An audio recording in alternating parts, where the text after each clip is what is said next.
நீர் என்னோடு கூட இருக்கிறீர். எத்தனை பேர் நம்புறீங்க? ஆண்டவருடைய வசனத்தின்படி நீங்க வாழ்ந்து கொண்டிருந்தீங்கன்னா நீங்க எப்பேற்பட்டதான மரண இருள் பக்கத்துல நடக்கிறது என்னன்னே தெரியாம இருந்தாலும் நீங்க பயப்பட மாட்டீங்க. காரணம் என்ன தெரியுமா?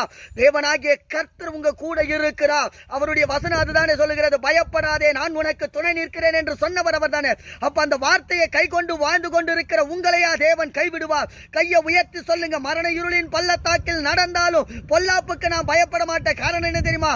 தேவனாகிய கர்த்தர் அவர் என்னோடு கூட இருக்கிறார் என்று சொல்லுங்க. ஆமென். தேவனாகிய கர்த்தர் உங்க கூட இருக்கிற அந்த வார்த்தையை நம்புறீங்களா? அந்த வார்த்தையை விசுவாசிக்கிறீங்களா? இனிமே நீங்க பயப்பட மாட்டீங்க தானே? இனிமே நீங்க ஆசீர்வாதமான வாழ்க்கையை வாழ்வ போறீங்க தானே? கர்த்தர் உங்களை வாழ வைக்க போறார் தானே? தேவ பிள்ளையே, தாய் உன்னை மறந்தாலும் நான் உன்னை மறப்பதில்லை என்று சொன்ன அந்த வார்த்தையை நம்பி விசுவாசித்து வாழ்ந்து கொண்டிருக்கிற உங்களுக்கு தேவனாகிய கர்த்தர் சொல்கிறார், நான் உன்னை மறக்கவே மாட்டேன். உங்களுடைய வாழ்க்கையில ஆசீர்வாதத்தை கொடுப்பதற்காக தான்